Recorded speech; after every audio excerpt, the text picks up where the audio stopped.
kick this haircut off, I start off by going in with a number 2 guard completely open on my gold FXs, keeping everything consistent, going with the grain, making sure I get the hair down to a desired length.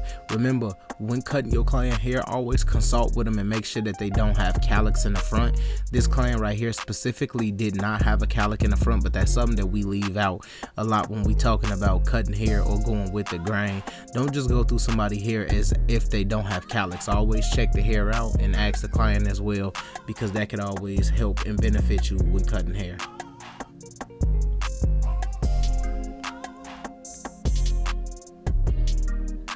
Always brushing the hair. You want to keep the hair trained. As you guys can see, the hair overlaps so weird. The hair is going in so many different directions, but you got to take your time with everything to get that hair to the desired length, because once you get there, you can instantly start to create your masterpiece. So this was a 3-month wolf. We got all of it up off of them.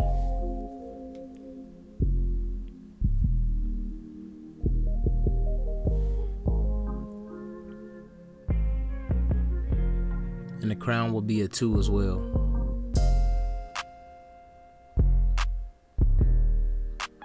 Remember, work that crown in the direction that it's going.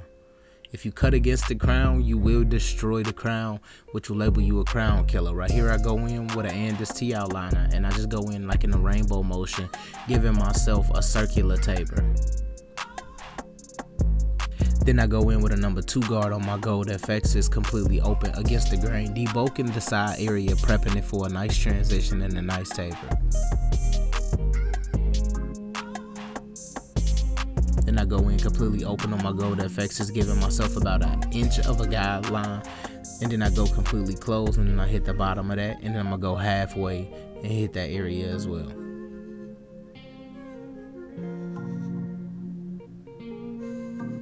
Then you open up your clipper the higher you are in the taper, and then you close it the lower you are in the taper. Just playing around in the taper, getting all of the hairs to be laid and to create that transition.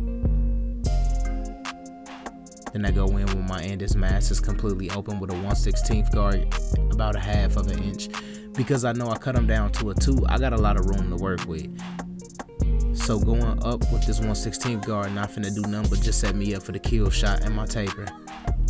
So when I went completely open, I dropped my clippers down to halfway, and then I dropped my clippers completely open without the guard right here, just to clean up towards the bottom of the taper.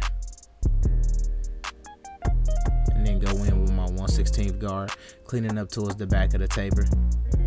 Remember, with the 1/16 guard, you don't always have to take this guard off and go like to a 1/8 guard. Using your masters, you can fade completely open and with a 1/16 guard and do a lot of your fade work.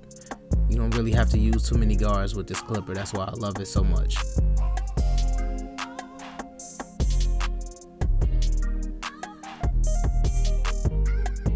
Then I go in with my shaver, just cleaning up towards the bottom of the taper. I kind of did this last because I didn't know how much room I had in this little area, but I wound up having enough room, so I did it last. Just being safe.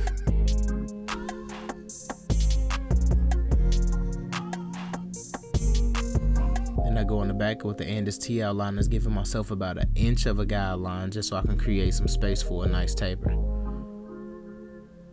And I use my 1/8 guard completely open, just trimming the hair down. Then go in with a number 2 guard completely open against the grain, and I start to flick at the hairs the same way I did the side taper. I'm just setting myself up for the taper. Then I go completely open, about an inch.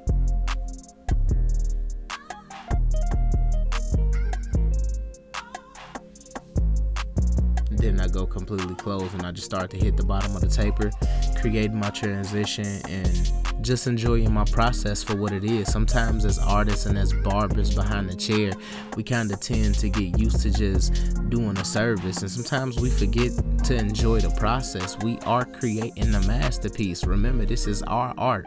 So I go in with a 1/16 guard completely open, and I'm going up about an inch because I'm treating the back the same way I treated the sides. His hair is taking well to it. It's very thick, it's rich, it's full, so it's not really like spaced out and gappy, and I feel like that's one thing thing that's helping me create my taper and my transition, that his hair is very strong, and that's just amazing. And when you have clients who hear compliments your taper, sometimes you can overly be drastic with your taper because their hair is so much more fuller, and because you can create a crazier gradiency between, you know, the dark hair and the light hair. So sometimes you have to take that into account. That'd be the funnest part about these haircuts, slowly but surely, but grinding for that process.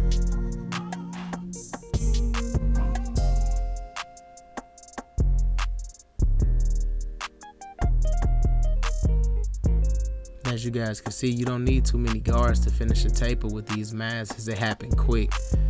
No guard in the 1/16 is perfect, so I go in with some hole and spray, and I just brush the lining completely down. The front of the lining is actually laying completely different than any other part on this hair. It looks super straight, so we just gonna get it together. Y'all know, like, this is where I shine at. This is what I love to do. This is what I like to create for y'all. As you guys can't really see a good lining like that, I'm finna show you how it's done. So I go on my Andis T outliners in the front of the lining, and I'm just starting the front off because it was kind of gappy in the front. He had a lot of overhang, so I kind of wanted to play with the lining before I got it where I wanted it to be. When you have a lot of hair, remember guys, all of your lines don't have to be super hard off back. You can slowly but surely nudge into your lines. As you guys can see me, I'm finna work this corner. You have to work these hairs because this hair is so straight, so you can almost fool and trick yourself at times hitting this line and thinking that the lining has been hit, and it really hasn't been. So you got to pay attention to this kind of hair. And then I go in, create my Chicago C, hitting the beginning of the C, and then I start from the bottom and work it all the way into that. Because its vertical bars are a little bit smaller, I kind of like to sometimes go in the front, create my first initial line, then work it from the bottom up. And just keeping everything consistent. I got my hand placement on the head so the head can't be moved, and keeping everything consistent, man, creating that 90-degree angle. And that's what's so important with these linings, and always brushing that hair out because this hair overlap. My client is Filipino and black, so I mean, he got that crazy straight wavy hair, and you got to get this hair and hit this hair at multiple angles to get him as crispy as possible. It's just a part of the game. As you can see, the waves is in there. This was a healthy 3-month wolf. The lining is nice. This is all natural before any color was even put on it. So as you guys can see, my client has a real strong hairline and strong wave pattern. I go in using the Tune 45 Beam Team Cordless Compressor XL, using the no drip color, assisting it at a 4 to 5 inch radius, and I'm just spraying, getting everything to look nice. It's just gonna pop. It got that flare to it. It got that darkness, solidified executive look, because it is a little spacey in the front due to how the hair is laying, but we get that right together. Then we go in with the Barber Magic pencil, frame and everything out. In the Barber Magic pencil in this video and any other video is acting as a concealer, like the same way women will use it on their eyebrows. We just concealing the lining so the lining can have an extra pop to it once I hit it with the trimmers and once I hit it with the liners. Again, to anybody that's new to my channel, that this is a jewel that's always been around, but if you're new, this is just something that's just very dope.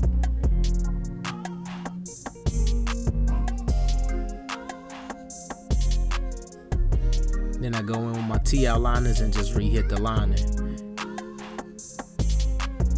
And that's how I'm blending out that pencil mark.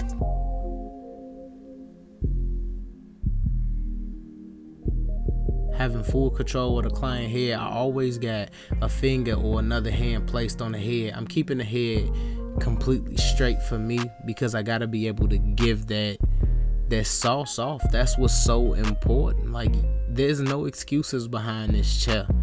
We control that outcome. So if you stand behind that, if you live that way, and if barbering is something that you truly love, if this is an art to you, if this is something that you fell in love with, you understand and know, as being a professional in this industry, we have control of our outcome.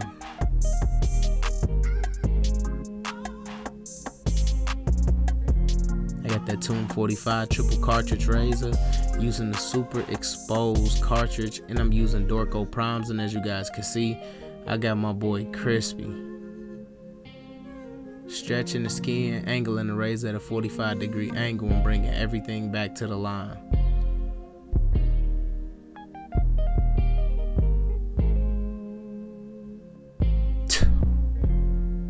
Gas.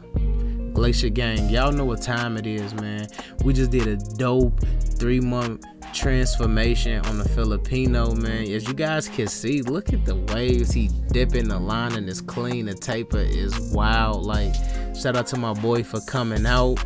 And man, we really enjoyed this one. YouTube, tell me what y'all think. Please leave a like, comment, share, subscribe, all of that. Yeah, y'all know what time it is. Hashtag TBT, it's the Beam Team. Let's get this money, strap in, and let's